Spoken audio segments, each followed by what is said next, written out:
Good evening. My name is Kim Smythe, and I'm President and CEO of the Greater Nanaimo Chamber of Commerce. I want to start tonight by acknowledging that we are on the unceded territory of the Coast Salish First Nations people, especially the Snuneymuxw, Sanaas, and Siminis peoples. I'd like to thank Vancouver Island University, Vancouver Island Real Estate Board, the Canadian Home Builders Association on Vancouver Island, the Nanaimo News Bulletin, and other members of the Chamber who make this part of our democratic process possible. I'd like to thank Vancouver Island Conference Center for making this physically possible during the pandemic, and everyone here for following safety protocols. You may not see it at home. There's approximately 12 people in a venue suited for 200. We are also practicing safe social distancing here at the head table, where we're controlling timing and moderating this event. And our candidates are all seated 6 feet apart, as some of you who watch City Council meetings will recognize the layout. I'd like to invite Dirk Heidemann up here to explain the timekeeping process. Dirk?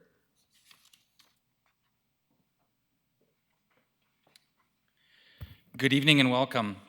Timing tonight, the opening statements are timed to 90 seconds. Response to questions are 45 seconds. Rebuttals are 30 seconds. And responses are timed when the candidates begin to speak. 10 seconds before their time is up, they will get a yellow warning light, and their limit get to a red light. The moderator, then it's up to the moderator's discretion to begin the comments to a close. Thank you.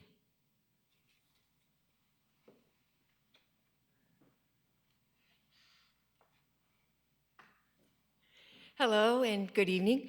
I'm Carrie Chassels, your moderator for this evening, and we're very fortunate to have 3 candidates with us.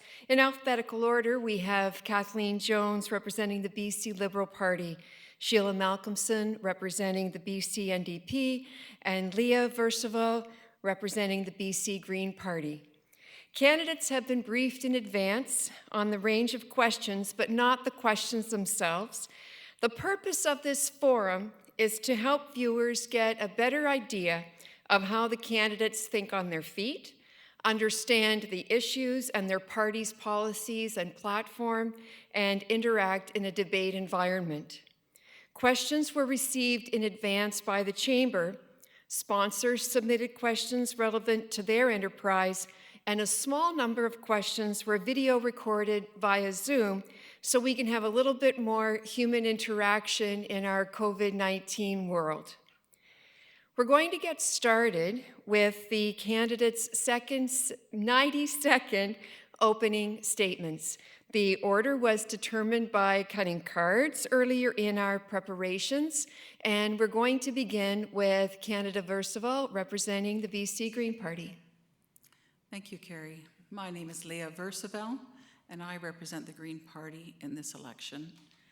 I would like to situate myself by saying that I came to this island as a young person. I was 15 years of age, and I would like to honor and respect the territory on which we are meeting this evening. My experience bringing me to this election includes my life as a parent and a grandparent, a daughter, and a person who has for many years been passionate about the platform of the BC Greens. We see ourselves as a movement. We see ourselves as the only possible answer for a sustainable planet and for a life for our children and grandchildren and many future generations. I would like to acknowledge that my experience working in the province of BC, as well as in Australia and in Nevada, has contributed to my passion for all places of this earth, but particularly this island and this city.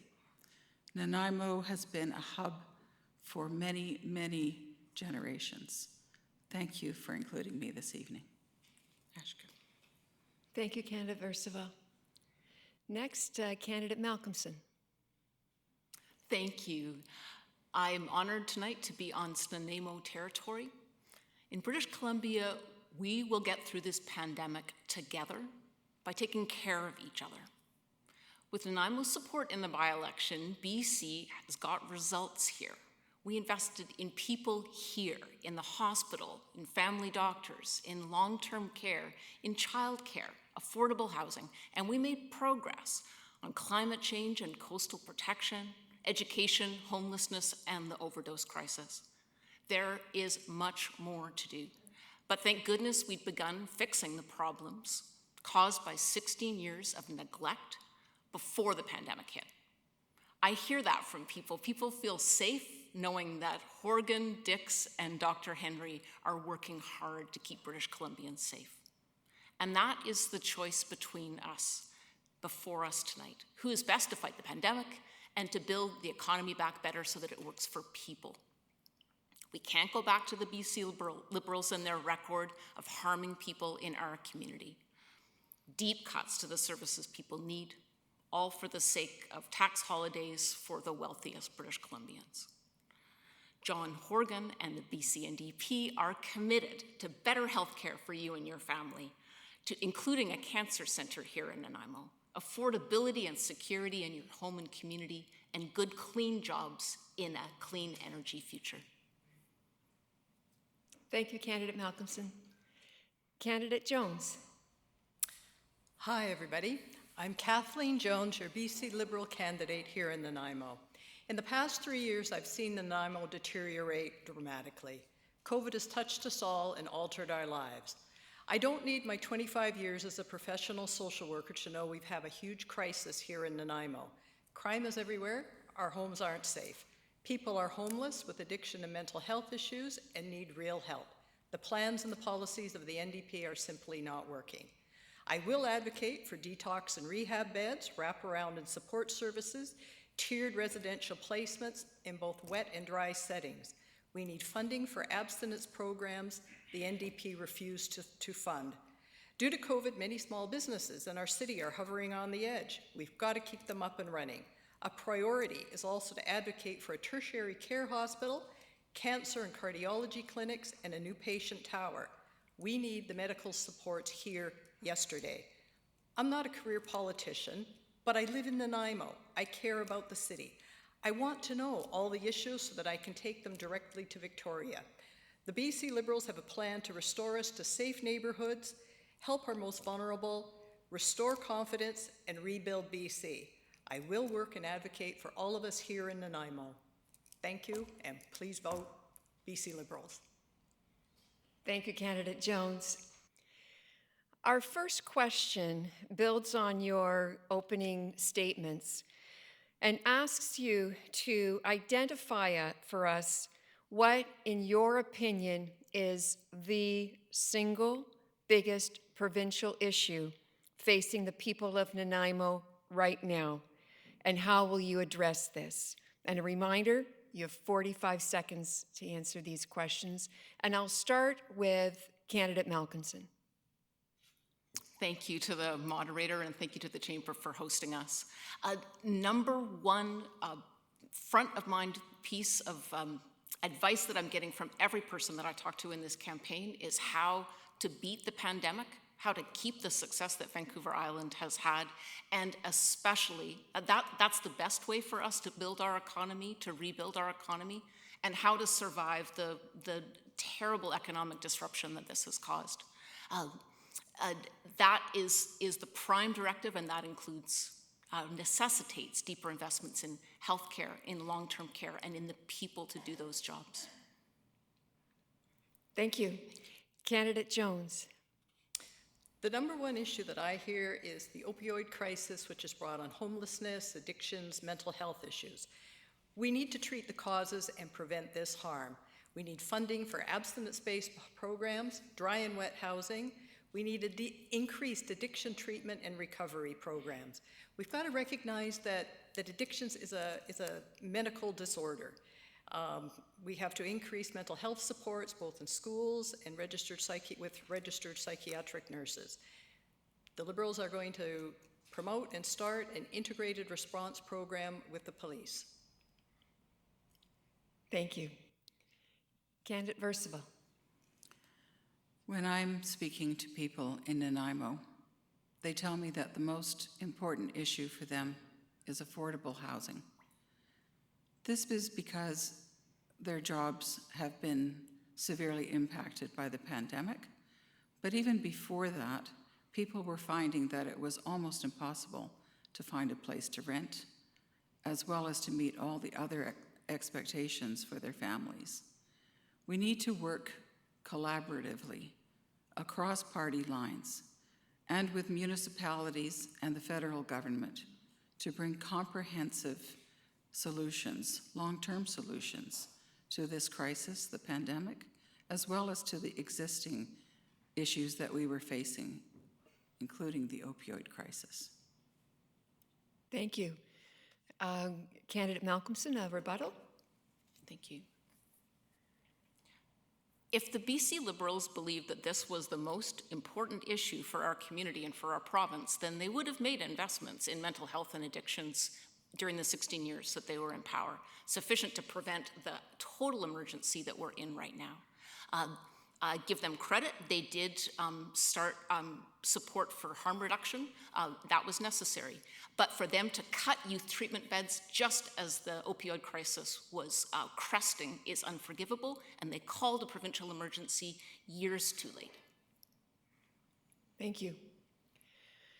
As was mentioned in our opening for the forum this evening, a number of people submitted questions to the Chamber of Commerce, and we've gathered them into some themes for this evening's forum. And the first theme that we have a question for, and the opening question in this area comes to us via Zoom, and it's questions regarding homelessness and social disorder.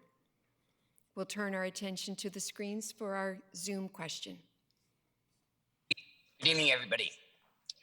We know our homeless population has increased significantly in the past few years. We also know that our crime rate, especially thefts and burglaries, drug abuse, and drug trade, are rising dramatically. The additional temporary housing has not helped with this, but only moved it and perhaps even made it worse. While our homelessness and social disorder do not go hand in hand, what would your government do to help our communities across BC feel safe again? I'll ask Candidate Jones to respond first. 200 more police officers. They're going to hire 100 more psychiatric nurses and mental health social workers. They're developing, it's known as CAR 40 over in the mainland, but it's an integrated mobile response to calls. They're also going to include 40 more Crown prosecutors to help move the cases through the system. Thank you. Candidate Versaevel.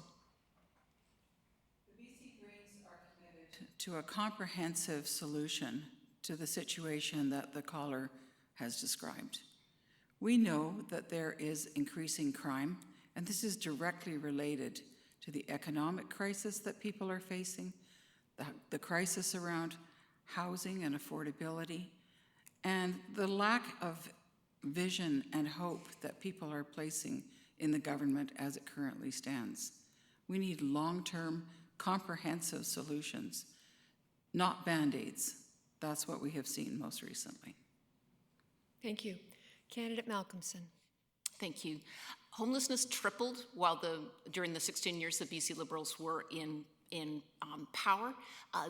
The impacts that we now see on our streets are unacceptable, both for the neighbors of homeless and street disorder, but also for the people experiencing them.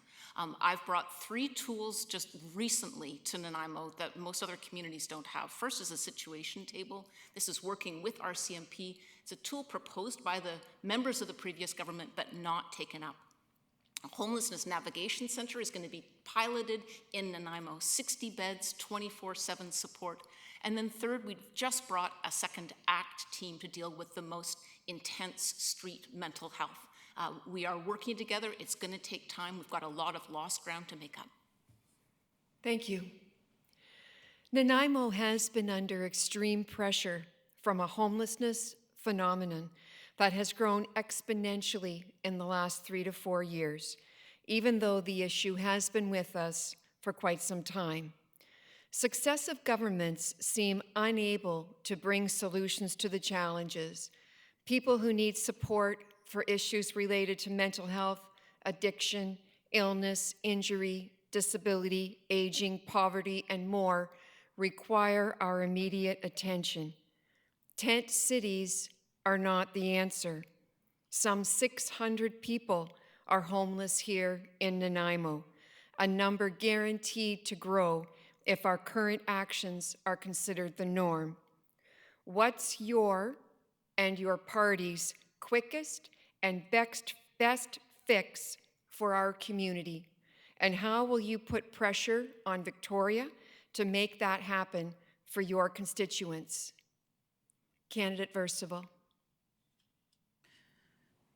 This is a crisis that has been building for many years and of course is not unique only to Nanaimo. I spent a couple of hours on Saturday night up on Wesley Street with the Magnolia Society, where they were feeding people on the streets, and the estimate of 600 is grossly underestimated. We are probably closer to 1,000 people that we serve. We need a long-term, comprehensive solution to this issue. We cannot use short-term solutions like buying hotels and housing people temporarily. We need to work collaboratively with people who are in the Ministry of Social Development and Poverty Reduction. There are intelligent answers that we must implement immediately. Thank you. Candidate Malcolmson. We're investing in people, expanding addiction treatment centers, overdose prevention sites, building right now 800 new treatment beds. There's funding out right now. If anybody in town wants to apply that's an operator, please talk to me about that. But the tool that I'm the most encouraged by is what's called a situation table. In the 10 BC communities that have this in place already, the frequent flyers that continue to end up with police that probably have poverty or addiction or mental health at the root of their street disorder, they are workshopped together with the RCMP, directed to social services. 54% of police files have been moved to the appropriate place. We can do that next month here, and it's already begun. Thank you. Candidate Jones. As a social worker, I know that we need lots of resources and supports. Nanaimo needs detox and rehab beds, tiered supportive housing with complete wraparound services. We need both wet and dry housing options. We've got to treat the causes to prevent the harm. We've got to recognize addictions as a mental health problem, as a medical problem. We have to really increase all the mental health supports that are available in our schools. Early intervention is the key. Thank you. Our next category of questions is with regard to healthcare. The Premier has indicated, and it's been reported in the media, that Nanaimo will be the next city to have a BC Cancer Centre to serve the nearly 500,000 people living north of the Malahat. When should Nanaimo expect to also have its hospital services elevated to a tertiary level, given that there are 2 tertiary care centres in Victoria and none north, while our population north of the Malahat is greater? Candidate Malcolmson. The good news, after years of underfunding healthcare and laying off healthcare workers, the good news is that in just 3 years in Nanaimo, we've been able to bring significant investments to the hospital alone. Building a new ICU, something that the Liberals were asked to do in 2013, told it was the most dangerous in the country, they refused to act. Now we run the MRI 24 hours a day. We're building a second MRI. Just this summer, just last month, a high acuity unit, something that doctors at NRGH have been asking for a long time. We've got new echocardiography, new diagnostic tools, and endoscopy unit. All those pieces together with the Cancer Centre bring us towards that goal of this being a tertiary hospital. But I think the language of cancer care is more meaningful to people. Tertiary doesn't talk about services. Thank you. Candidate Jones? We do need a new tertiary care hospital in Nanaimo. I hope it would be forthcoming. The Liberals are investing billions of dollars in infrastructure so that we can get it. We need a cancer clinic, a cardiology clinic, a catheterization labs. We need a new patient tower. We have to attract a lot more doctors, nurses, and professional therapeutic people here to Nanaimo. And I'm going to be advocating through the Liberals for that. Thank you. Candidate Versaevel? The situation where we are bringing a hospital in is a 10-year plan. And of course, people who are undergoing cancer treatment are under a time constraint. Treatment is needed immediately. And to keep sending people to both Victoria and the Lower Mainland for treatment only adds to the pain and suffering that they are currently experiencing. We need to address the question of affordability of this region so that we can, in fact, attract highly skilled personnel to work in these facilities. Thank you. Candidate Malcolmson, a rebuttal? The BC Liberal words tonight on healthcare sound very nice, but they are completely at odds with their actual record. When 16 years that they had the ability to invest in our region, they instead laid off 10,000 healthcare workers, the largest single layoff of women in particular in British Columbia's history. They also threatened to cancel chemotherapy services in 2013. That was only stopped after a huge community uprising and our MLA at the time, Leonard Krogh, intervening and saving the limited cancer therapy we had. Thank you. Candidate Jones? The BC Liberals have a history of having built 14 hospitals. The NDP have not yet built one. They've pushed their plans out to a 10-year limit on a 4-year election cycle. Our plan is to have them accomplished within 3 years. Thank you. The next category of questions that were submitted to the Chamber are related to childcare. And once again, we're going to start this section of questions off with a video question via Zoom.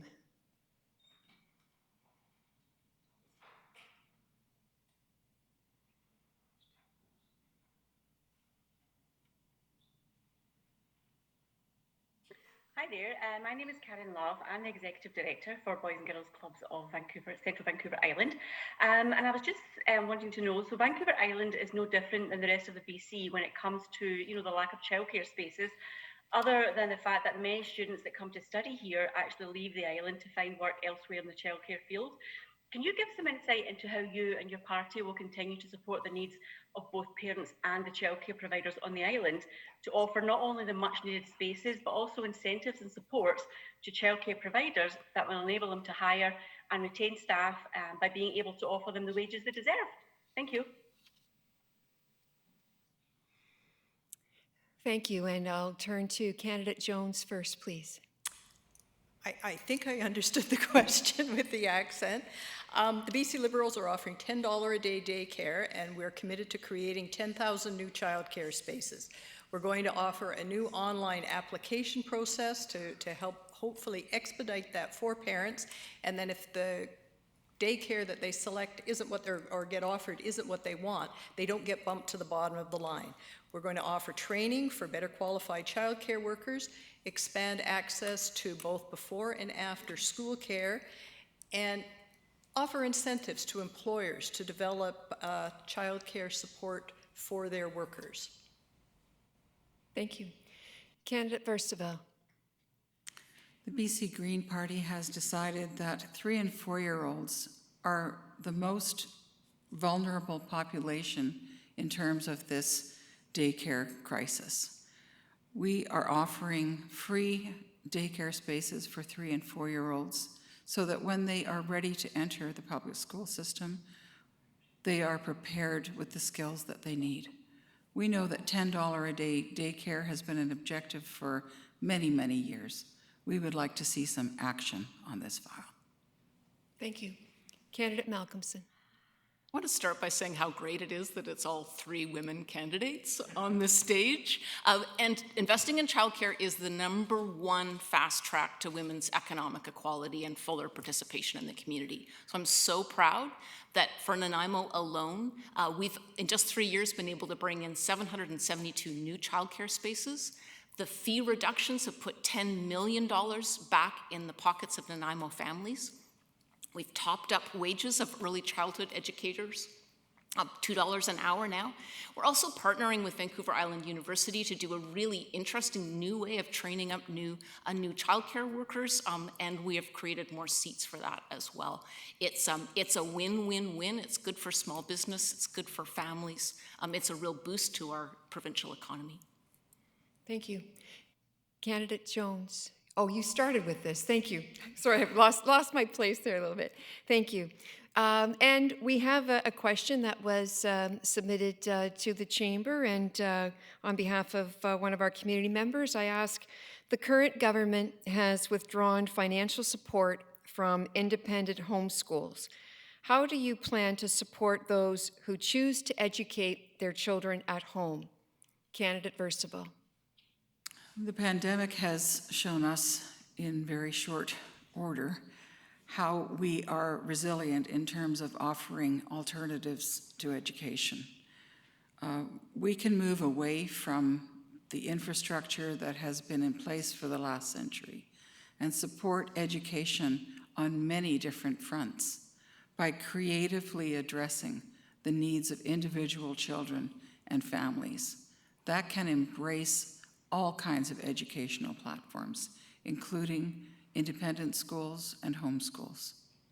Thank you. Candidate Malcolmson.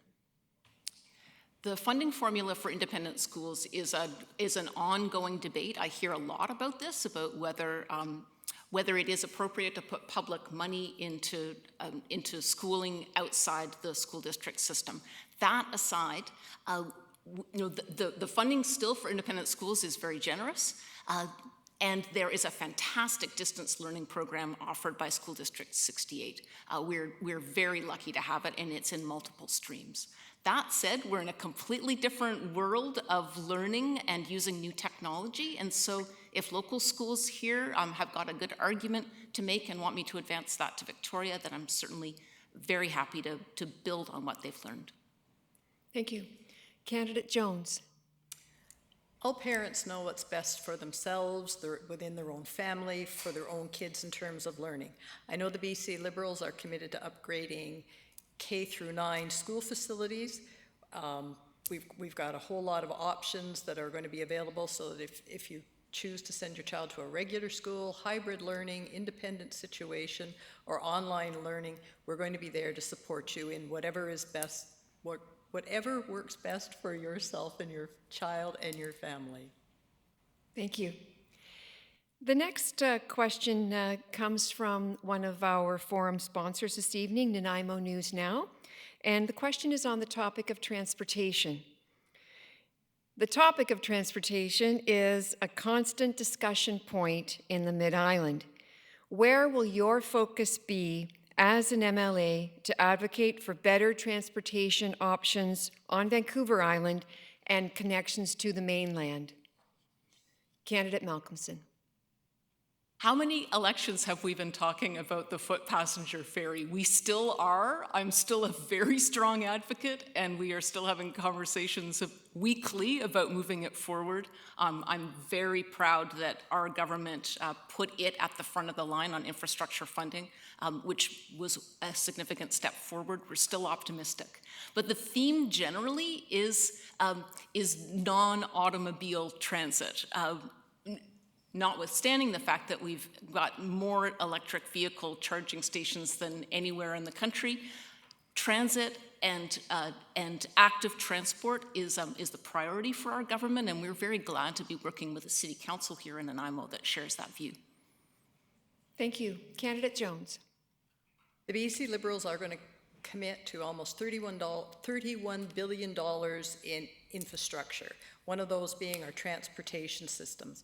We're hoping to switch over, or we're going to promote with clean electricity, clean vehicles, e-bikes.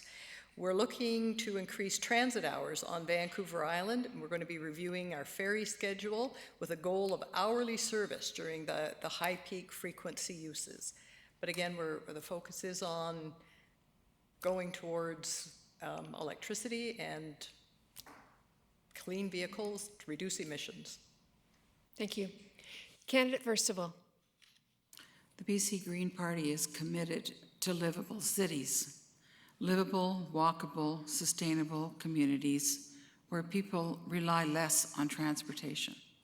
However, we know that our infrastructure requires the movement of people. We want to emphasize the use of existing infrastructure, such as the rail bed that runs between Nanaimo and Victoria. We want to promote further the access of passenger ferries to both the Lower Mainland and to the local islands. We are committed to making our cities more livable by reducing our reliance on transportation. Thank you. A rebuttal, Candidate Malcolmson. If the BC Liberals supported hourly ferry service, why on earth would they have doubled fares, canceled the seniors' discount, and cut thousands of sailings all over the BC coast? With regional district chairs from up and down the length of coastal British Columbia, we lobbied for years to Christy Clark, to every transport minister we could, saying, stop the devastating harm to our coastal communities. We are ferry-reliant communities, and the Liberals took all connection to community interest out of their operations. Vancouver Island University, also a sponsor this evening, has asked a couple of questions related to the post-secondary education sector and the labor market. What advice would you provide to young people who will be facing a much more challenging labor market now and in the years ahead? Candidate Jones. I think the best advice for young people is to consider getting into the trades. We're going to be offering apprenticeship programs, starting trades possibly as early as the high school level. It's acquiring skills young, and it's just to keep trying for a better education with acquiring skills. Thank you. Candidate Versaevel. I thank the university for asking the question. I have been fortunate enough to work for the last few years part-time as a person in the assessments and invigilation office. And I see so many students coming in wanting to upgrade their skills. The questions I keep hearing from students, however, is what good is a trade or an academic career going to do me if I don't have a sustainable planet in which to live? Students are very concerned about the sustainability of this community and their planet.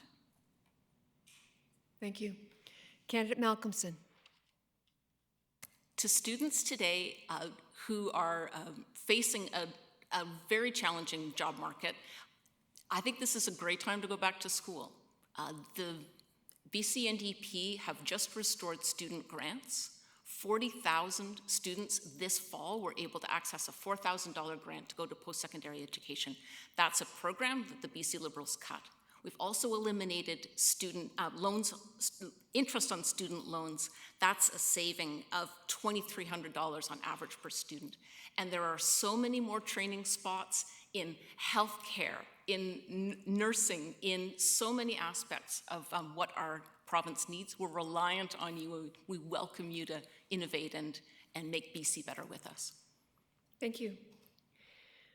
What role could universities play in the post-COVID economic recovery, and how could they best contribute to supporting the communities that they serve? Candidate Versaevel.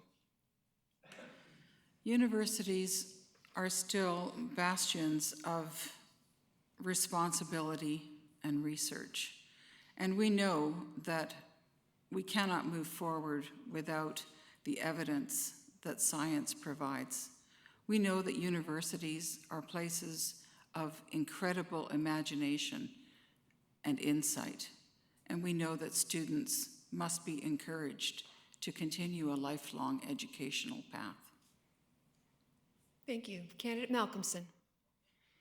Vancouver Island University right here, in partnership with funding that the provincial government's been able to bring, is already showing the kind of innovation that we need to solve the problems that British Columbia and Canada are facing. For them to establish a fish virology lab, the first independent lab outside of Department of Fisheries and Oceans, that's something that we can access to do the proof needed to be more active on fish farm contaminants. The air pollution methodology that Vancouver Island University students invented, on and on. Climate change is going to get solved by students and universities. We're grateful to VIU. Thank you. Candidate Jones. I think Vancouver Island University has, through their international student program, which I know it's COVID right now, has brought kind of the world to Nanaimo. It's afforded our students great cultural exchanges. It's offering a whole lot of practical skill development. All the trades programs are there. They're the programs that give everybody a really solid basis in acquiring a good job, a good future, great employment opportunities to raise successful families around here. Thank you. The next group of questions are from one of our local resource industries in forestry. Low stumpage benefits big mills. High stumpage rates reduce the ability of small bids to bid on timber. Increasing stumpage prevents smaller mills and communities reliant on these mills from prospering. If the government raises stumpage, how does that support communities who rely on the logging and sawmill industry? How would you work to support the forest industry, a sector that contributes significantly to our economy? Candidate Malcolmson. I'm grateful to groups like Vancouver Island Economic Alliance that have really been pushing the envelope, along with other groups like University of British Columbia, on how we can both do more value-added manufacturing, but also engage more people and more employment in the sector. On the coast, absolutely, access to fiber supply has been a huge problem. And the raw log exports that accelerated hugely under the previous government continue to be a real bone of contention. Stumpage is under review. We've been very grateful to have a lot of industry partnership and in the consultation, which our government invited. We want the value of when there is cutting here to remain in the communities, and I'm determined to work with workers and manufacturers to that end. Thank you. Candidate Jones. The BC Liberals are going to implement efficient and responsive stumpage to keep the market industry competitive. We're going to modernize forest management practices so BC is no longer the highest cost producer. We're going to work with the feds to get resolution to the softwood lumber dispute. And we're going to increase investments in silviculture, increase tree planting, and reduce greenhouse gas emissions. Thank you. Candidate Versaevel. We understand that the forestry sector has been the backbone of this area and most of Vancouver Island over the last 150 to 200 years. We understand that forestry sustains many families. We have a vision to recreate a viable sector, listening to the people who are working in that industry, but also those who have been displaced. Many people are finding that they need to go into a different trade, or they need to find a value-added aspect to the forestry industry in order to sustain their families. Thank you. Our next category of questions is related to housing, and these questions were submitted by another sponsor of this evening's forum, the Vancouver Island Real Estate Board. Stratus in BC have faced unprecedented increases in their insurance premiums, dramatically impacting affordability and causing challenges in the purchase and sale of condos. What would your party do to mitigate this problem? Candidate Jones. The BC Liberals are committed to increase the supply of housing. We're going to incentivize funds to communities to increase construction, tax relief to people hurt by COVID so that they can keep their homes, eliminate a lot of the red tape that's involved in building and developments. We'll hopefully expedite building permits. We're not going to have a net loss of any rental units, and offer energy efficient rebates for rental renovations, use provincial and municipal land to develop affordable housing, and develop cooperative housing and other models. Thank you. Candidate Versaevel. Housing is, of course, a critical issue, particularly in this city. We have many buildings that are standing empty that are in need of renovation. And we need to work closely with the city as well as the federal government to bring in changes that allow buildings to be brought up to code and used in a more productive manner. If we address all of these issues collectively in the legislature, we can move forward faster on this file and create better housing opportunities for people in the near future. Thank you. Candidate Malcolmson. The question, please. Sure. Stratas in BC have faced unprecedented increases in their insurance premiums, dramatically impacting affordability and causing challenges in the purchase and sale of condos. What would your party do to mitigate this problem? Thank you very much. Appreciate that. So this has been a calamity. The market